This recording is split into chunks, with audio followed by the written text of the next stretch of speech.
일단 오늘 오전 들어온 속보부터 좀 얘기를 해봐야 될 것 같아요. 개혁신당이 오늘 오전에 공천관리위원장에 김종인 전 국민의힘 비대위원장을 선임했어요.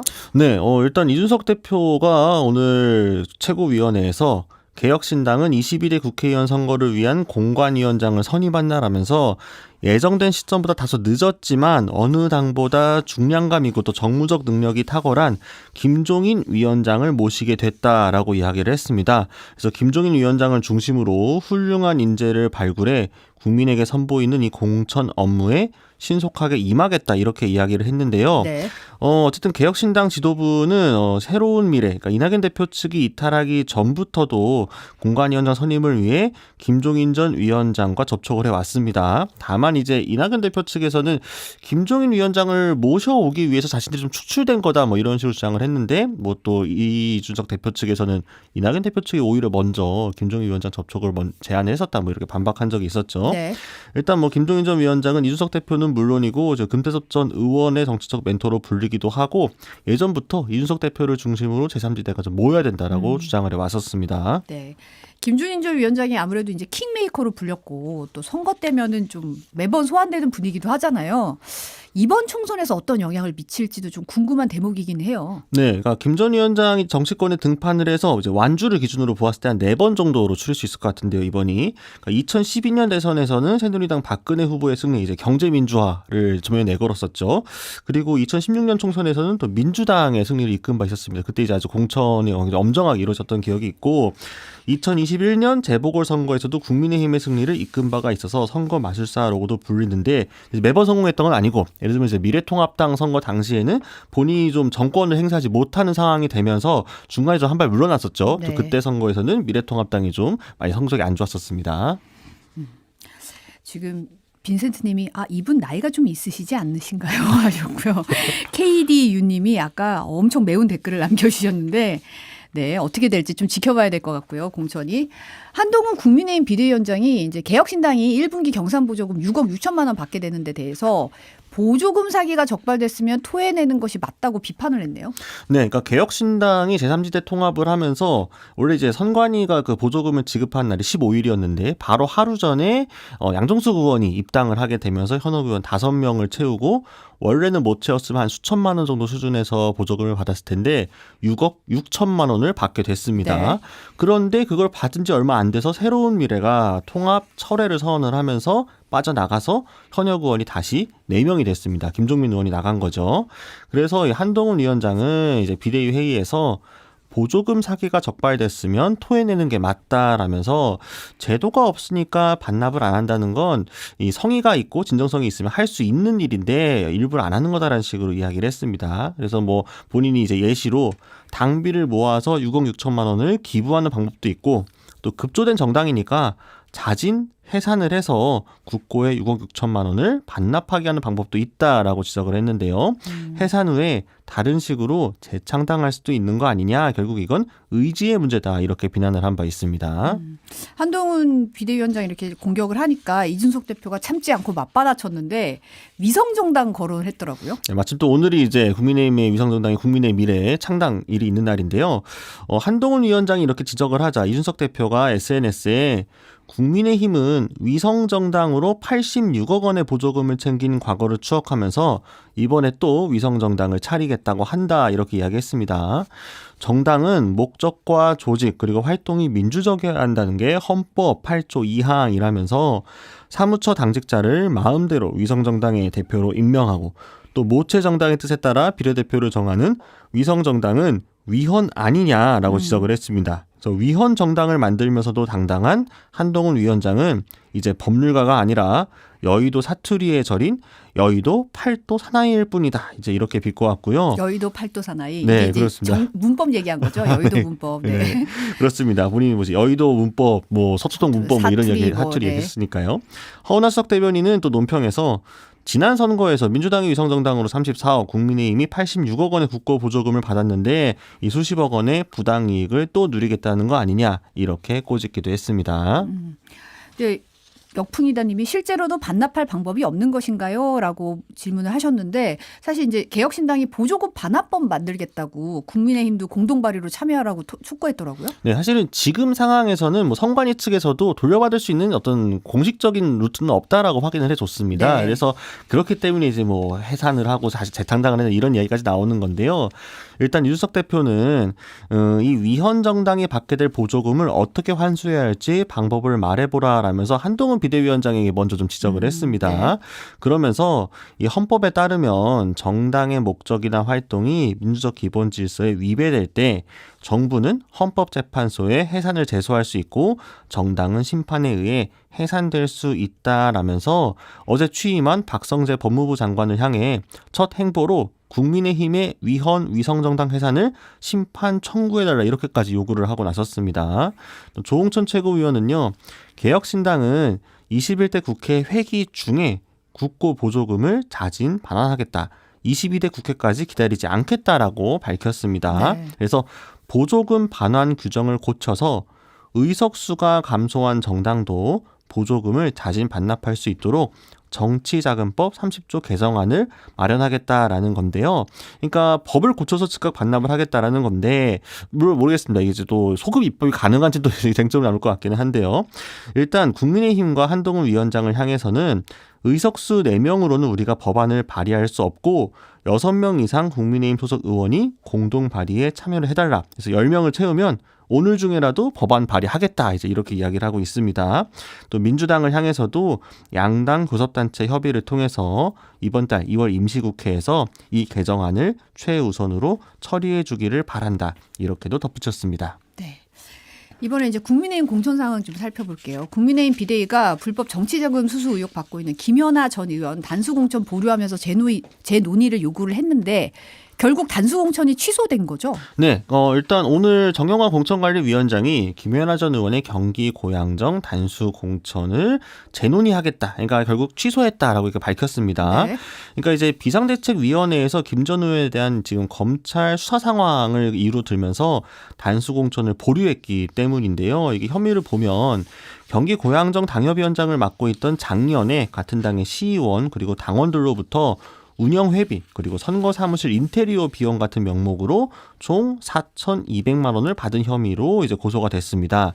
다만 이제 공천 자격이 박탈된 것은 아니고요. 네. 이 지역의 공천 방식을 원점에서 다시 검토하겠다. 그러니까 지금 다른 예비 후보들과 함께 다시 살펴볼 수도 있고 아니면 이제 뭐 전략 공천구로 이제 선정을 할 수도 있겠죠. 네. 일단 김 전 의원 본인은 기소도 되지 않은 사건인데 사실 윤리위에서도 판단이 끝난 사건인데 공천을 하지 않는 것은 부당하다면서 반발을 하고 있습니다. 그런데 이제 이 문제 놓고 김 전 의원 문제 놓고 한동훈 비대위원장과 이철규 공관위원 간의 이제 파워 게임 아니냐 뭐 이런 얘기가 좀 나오고 있더라고요. 네, 그러니까 이제 이철규 공천관리위원이 대표적인 윤핵관, 그래서 이제 찐윤으로 좀 불리는 분이죠. 그리고 또 한동훈 비대위원장을 위시해서 특히나 지금 같이 공관위를 하고 있는 장동혁 사무총장은 한핵관으로 또 불리는 사람입니다. 한핵관, 네. 그래서 지금 용산하고 지금 여의도가 다시 충돌하는 거 아니냐 이제 이런 이야기들이 일각에서 나왔는데요. 네. 일단 장동혁 사무총장은 뭐 매일 아침마다 국회에서 브리핑을 하는데 기자들에게 지극히 건강한 당의 모습이라고 생각한다라면서 이 파워 게임이라고 부를 수 있을지 좀 뭐 잘 모르겠다라고 이야기를 했습니다. 네. 그러면서 이 재논의 과정에서 일단 이게 좀 앞에를 조금 살펴보면은 원래 이제 공천관리위원회에서 김연아 전 의원에게 문제가 없다라고 했을 때 이철규 의원이 나서가지고 이게 왜 문제가 없는지 설명을 한 바가 있었거든요. 네. 근데 그게 올라가서 비대위에서 이제 보류 처리가 되다 보니까 결국 윤핵관과 한핵관 혹은 한동훈과 윤석열 사이의 충돌 아니냐 이제 이런 이야기들이 나오고 있는 상황이고요. 이게 지난번 사실 공관위원 임명 발표 때부터 양측이 좀 긴장 관계가 있는 거 아니냐. 두 사람을 앞에 놓고 양쪽이 대리전을 펼치고 있다. 이런 해석들이 계속 여의도에서 나오고 있습니다. 윤핵관과 한핵관의 대리전이 펼쳐지고 있다. 근데 이런 맥락에서 보면 이제 이철규 의원과 장동혁 사무총장이 경론을 벌였다. 이런 보도가 나와서 이게 또 좀 눈길을 끌더라고요. 이거 네. 어떤 내용인가요? 이제 결국 이제 같은 맥락에서의 이야기인데요. 이게 지난 19일이었죠. 공천 명단을 발표하기 전 공관위 이제 비공개 회의에서 장제원 의원의 측근인 김대식 전 민주평통자문회의 사무처장을 단수 공천을 할지 아니면 경선에 불칠지를 맞붙었다라는 겁니다. 그러니까 장제원 의원이 불출마를 선언을 한 상황이죠. 그 지역구에. 네, 네. 그 지역구에 이제 누구 후보를 앉힐 거냐라는 건데 이제 윤핵관인 이철규 의원 쪽에서는 장제원 의원이 밀어주는 사람이 어차피 되고 민주당의 의석수를 뺏길 수가 있으니 그냥 미리 김대식 전 사무처장에게 단수 공천을 줘야 한다라는 식으로 주장을 했다라는 겁니다. 그러니까 장제원 의원의 의중도 좀 반영이 된 내용이겠죠. 네. 반면에 장동영 사무처장은 우리가 공당인데 대통령을 호가호위한다고 지적받아서 물러난 사람이 추천한 사람을 그냥 받는 건 말이 안 된다. 그러니까 김대식 사무처장을 포함해서 경선을 치러야 한다 이렇게 주장을 한 겁니다. 네. 그래서 지금 부산 사상구 한 지역구를 놓고 두 사람이 1시간 반 이상 경론을 벌였다라는 1시간 반 이상. 네, 이게 이제 보도 내용이었고요. 네. 그래서 결국 공관위원들은 이제 여론조사라든가 여러 지표를 토대로 검토를 한 뒤 표결을 통해서 김 전 처장을 단수 추천하기로 결정했다라는 어쨌든 내용이었습니다. 이제 단수 공천이 된 거죠. 그 네, 그렇죠. 단수 지역이 공천은 이제 확정이 경론 됐으니까. 끝에 결론은 단수 공천이었다. 네, 그렇습니다. 하지만 이제 이 익명의 당 관계자는 당 내부에서는 장제원 의원의 불출마 취지를 살리기 위해서라도 공정하게 공선해야 한다는 의견이 많다라고 전했는데요. 결국 그럼 이 뒤에도 장제원 의원이 스스로 물러났고 또 그 자리에 장제원 의원의 측근을 앉히는 거는 윤석열 대통령의 마음이 좀 반영된 게 아니겠느냐 이런 추측이 나오고 있는 상황이고요. 그래서 결국 이것도 결국 파워게임의 결과 아니겠느냐 이런 해석이 나오고 있습니다. 또 다른 관전 포인트이긴 하겠네요. 이제 국민의힘이 서울 마포을 정청래 민주당 의원 상대로 하문경 민주화운동 동지회장을 우선 추천했습니다. 이제 전략 공천이라고 표현을 하죠.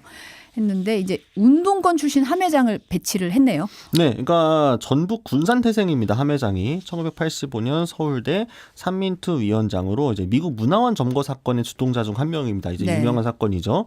소위 이제 86세대 운동권, 그러니까 80년대에 대학교를 들어간 학번이고 1960년대생들을 일컫는 말이죠. 대표한 인물 중 하나였는데 사실은 이후에는 좀 정치적으로 다른 길을 걸어왔었습니다. 그래서 뭐 소득주도 성장을 공개적으로 비판했던 게 좀 가장 크게 눈에 띄고 윤석열 대통령 후보자 시절에 직접 만나가지고 또 약간 이제 지지 비슷하게 한 적도 있었는데요. 이 마포 을 지역구 지금 민주당 정청래 최고위원이 현역 의원으로 있는 지역구고 야당이 좀 강세인 지역구입니다. 원래 이제 한동훈 비대위원장이 김경률 비대위원의 출마를 선언을 하면서 막 사천 논란이 좀 있었다가 네. 결국 논란이 좀 불출마를 선언하는 쪽으로 바뀌었었는데 정영환 공관위원장은 이제 이번 브리핑에서 마포 을 시민들께서 이번 총선에서 진짜 민주화에 기여한 사람이 누구인지 아니면 가짜 운동권 특권 세력이 누구인지 현명한 선택을 하실 것으로 기대한다라고 했는데 결국 한동훈 비대위원장이 계속 주장하는 이 운동권 특권 적지 세력 청산 이 프레임에 맞추어 가지고 인선을 한 걸로 풀이가 됩니다. 그러네요. 네. 그리고 홍문표 국민의힘 의원이 이제 충남 홍선 예산 지역구의 사선이신데 홍문표 의원이 경선 포기하겠다고 선언을 했어요. 이게 이제 대통령실 출신인 강승규 후보랑 경쟁 중이었잖아요. 네, 그래서 지금 뭐 강승규 후보가 대통령실에 있을 때 뭐 시계를 1만 개를 뿌렸니 아니면 뭐 이런 거 가지고 상당히 좀 시끄러운 상황이었습니다. 맞아요. 네. 근데 홍문표 의원이 이제 입장문을 통해서 경선을 포기하고 용단을 내렸다라고 했습니다. 이제 왜냐하면 본인에게 동일 지역구 3회 이상 낙선자 감점 관련이 항목이 적용이 된 거를 뒤늦게 알았다는 건데요. 이게 30% 감점 대상자가 된 겁니다. 그러니까 이제 민주당에서도 하위 10%에 적용하는 그 정도 폭의 이제 감점인데요. 본인은 예상하지도 상식적으로 납득이 가지도 않은 감점 적용을 받게 되어 매우 당황스럽고 황당하다라고 했습니다. 현역 의원이니까 경선부터도 뭔가 승산이 있다고 생각을 했는데 알고 봤더니 내가 상당히 많이 깎이는 대상자였다는 걸 이제 알게 됐다는 거네요. 네, 그렇습니다. 그래서 이제 그럼 본 의원이, 그러니까 홍문표 의원이 왜 이런 감점을 받게 됐느냐? 13대부터 16대 선거까지 연속 4번 낙선을 했었던 이력 때문인데 네. 이제 사실 그때 지금 선거구가 조금 선거구가 모양이 달랐습니다. 네. 조정이 되면서 그때는 홍성 예산 선거구가 아니라 청양 홍성 선거구였는데도 이제 동일 지역구 기준을 적용을 받게 되었고요. 이게 사실은 36년 전에 낙선을 한 지역구였는데 이 지금과 다른 동일 지역구 기준으로 잡아서 감점을 준 것은 가혹관 처사다. 즉 이거 혹시 용산 출신 용액관 이게 인사의 경선 승리를 위해서 본인에게 불합리한 룰을 적용한 거 아니냐 이런 취지의 의혹 제기였습니다. 네, 국민의힘 비례대표 위성정당이 이제 오늘 창당하는 거죠? 네, 오늘 국민의 중앙당. 미래. 네. 네, 오늘 중앙당 창당대회를 이제 창당식을 열었는데요. 네. 당원도 채택을 하고 지도부를 구성을 했습니다. 이 대표 자리가 누가 앉을지가 가장 관심이었는데 당 사무처에 조철이 총무국장이 내정이 됐었다가 이제 개인적인 이유로 대표직을 맡지 않도록 하고 당 대표로는 조혜정 정책국장이 다시 선임이 됐다고 합니다. 네. 조 정책국장은 당 사무처 공채 6기로 여성국장 같은 주요 보직을 거친 이제 당직자 출신인데요. 네. 국민의 이제 미래에는 최소 7명 이상의 현역 의원을 보내서 기호 4번을 확보하겠다 이런 전략이 있을 것으로 보입니다. 당대표로 보통 현직 의원이 가거나 좀 그러는데 어쨌든 당직자가 간 거는 맞네요. 내정자가 이제 철회가 됐다고 하더라도. 네, 좀 이례적인 경우인데요. 아무래도 지난번 총선 때 이제 미래통합당이 이제 위성정당을 만들면서 한성교 의원을 이제 그 위성정당의 대표로 임명을 했다가 비례대표 이제 순번이랑 공천 과정 문제에서 갑자기 위성정당과 모처정당이 약간 충돌하는 양상이 빚어졌다 보니까 그렇죠. 네. 그때의 교훈을 발판 삼아 이번에는 좀 명망가라든가 정치인이 아니라 충실하게 말을 따를 수 있는 사람을 앉히는 게 좋겠다. 아마 이런 판단이 있던 것으로 보입니다. 네. 민주당 공천 상황도 좀 볼게요. 오늘 오전에 이제 추가로 공천 심사 결과 발표를 했어요. 네, 이번 심사는요, 모두 이제 20개 지역구를 대상으로 진행이 됐고, 단수 공천이 12곳, 경선 지역은 8곳이었습니다. 박홍근, 김민석, 박주민, 윤건영 의원까지 이제 현역 의원 11명이 기존 지역구에서 단수로 공천이 됐고요. 네. 또 여기에도 진선미, 한정혜, 진성준, 강선우, 김영배, 정태호, 천준호 의원의 이름도 함께 올라갔습니다. 이제 당의 험지인 경북 안동 예천에는 영입 인재인 김상우 안동대 교수가 단수 공천이 됐고요. 또 경선지 8곳 중에는 현역 의원이 포함된 곳이 7곳이었습니다. 서울 광진갑은 전해숙 의원과 이정원 전 JTBC 앵커가 붙게 되고요. 네. 서울 은평을은 강병원 의원과 김우영 전 은평구청장, 또 경기 수원청은 박광훈 의원과 김준영 전 당 전략기획 부위원장이 경선을 치르게 됩니다. 네. 또 새 것에서는 현역 의원 그리고 초선 비례대표, 현역 의원들 사이에 매치 거죠. 여기도 이제 성사가 됐는데요. 경기 성남 중원은 윤영찬 의원, 이번에 이제 하위 통보를 받았었죠. 네. 그리고 이수진 비례대표 의원이 이제 붙게 되고, 경기 남양주 을은 김한정 의원과 비례대표 김병주 의원, 또 전북 군산은 신영대 의원과 김희겸 의원이 이제 부딪히게 됩니다. 서울 강북을에서는 지금 박용진 의원과 이승훈 당 전략기획 부위원장 그리고 정봉주 당 교육연수원장이 3파전이 치러지게 되고, 또 지금 원외 인사들 간 경선지가 된 곳은 충북 청주 상당인데 친문 핵심으로 불리는 노영민 전 대통령 비서실장 또 이강일 전 지역위원장이 붙게 되고요. 오늘 민주당 좀 인상 깊었던 거는 이성윤 전 서울중앙지검장이 인재로 영입이 됐습니다. 네. 이 전 지검장은 지금 강성희 의원의 지역구인 진보당의 전북 전주 을에 출마할 가능성이 큰데요. 또 여기 어제 발표까지 포함을 하면 안규백, 박범계, 박찬대, 장경태까지 현역 의원 10명을 기존 지역구에 단수 공천하기로 했는데, 그래도 이제 장경태, 박찬대 같은 친명 의원들이 조금 더 눈에 띄는 상황입니다. 네. 이재명 대표가 당내 공천 갈등 두고 이제 사퇴 요구 제기돼서 있었는데 이제 그 입장을 얘기를 했죠. 일축을 했는데 영상 잠시 보고 오겠습니다. 현역을 뺀 여론조사가 이제 정체불명 여론조사다. 이 문제 진상 파악하고 문제 있다면 책임져야 한다 이런 목소리도 나오고 대표님 그 사퇴 요구도 나오는데요. 뭐 툭하면 사퇴하라 소리 하는 분들이 계신 모양인데 그런 식으로 사퇴하면 아마 1년 내내 365일 대표가 바뀌어야 될 겁니다. 정당은 그야말로 다양한 분야에서 다양한 전략적 판단, 연구 그리고 또 결단을 해야 합니다. 그리고 그 모든 것들을 하나의 기준으로 일률적으로 판단할 수 없습니다. 필요에 따른 여러 가지 조사들이 있을 텐데 제가 개별적으로 다 파악할 수는 없지만 저는 이게 일상적으로 해오던 정당 내의 조사 업무인데 그걸 과도하게 예민하게 생각하시지 않아 주셨으면 좋겠다는 말씀 드리고 싶습니다. 필요한 조사는 충분히 하고 있습니다.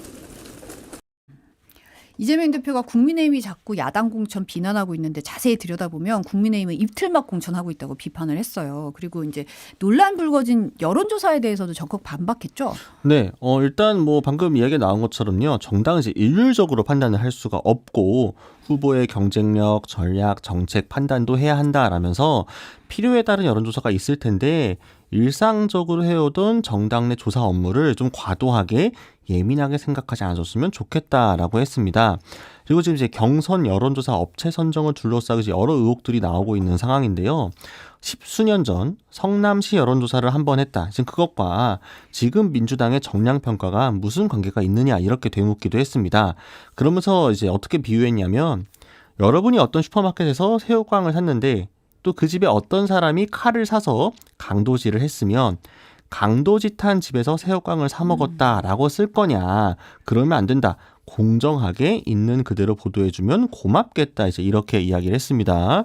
근데 다만 이제 오늘 문화일보에서 보도 나온 내용을 보게 되면은 비공개 이제 최고회의 시간에 홍익표 원내대표가 지금 이 불공정 여론조사 논란을 낳은 특정 업체에 대해서 좀 문제를 제기를 공식적으로 하면서 이 업체를 당내 경선조사 업체에서 제외할 뜻을 밝혔다고 합니다. 그래서 좀 이분도 좀 논란이 좀 있을 것으로 보입니다.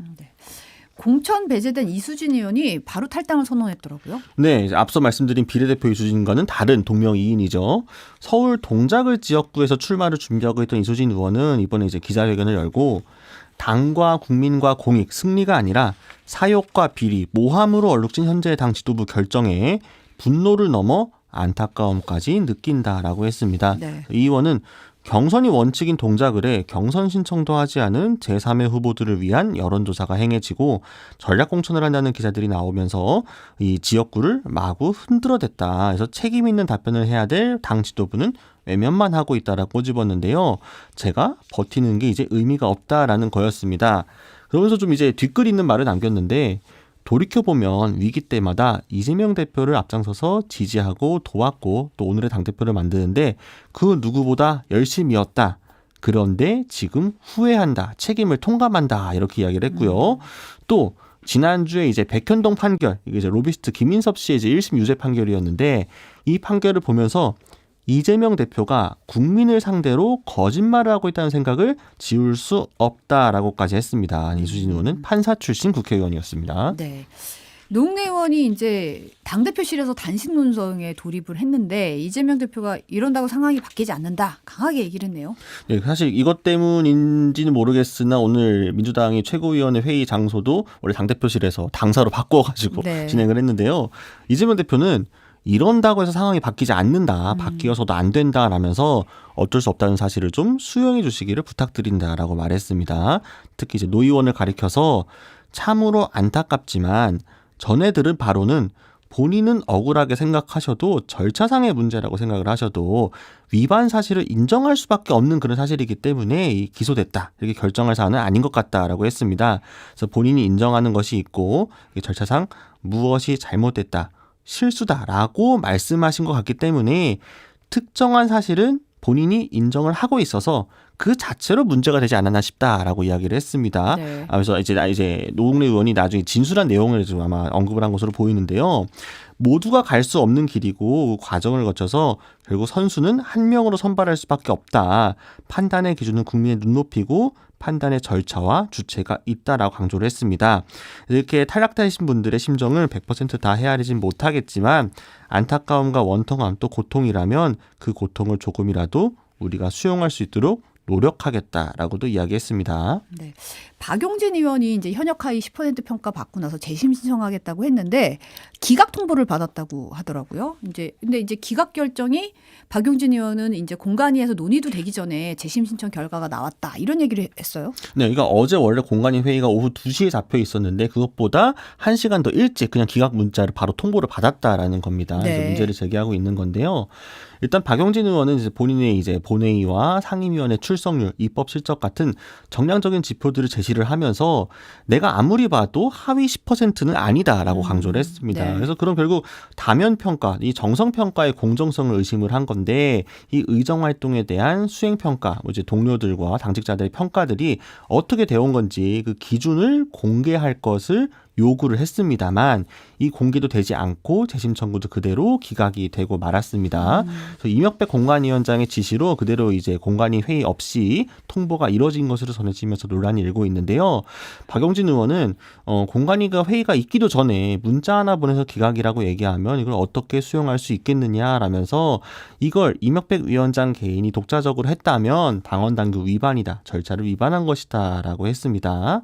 반면 이명백 공관위원장은 관련 절차에 따라서 소명 자료 그리고 선출자 공직자 평가위로부터 이관받은 자료를 함께 심사한 결과 이유가 없다고 인정해서 기각을 했다라고 했는데요.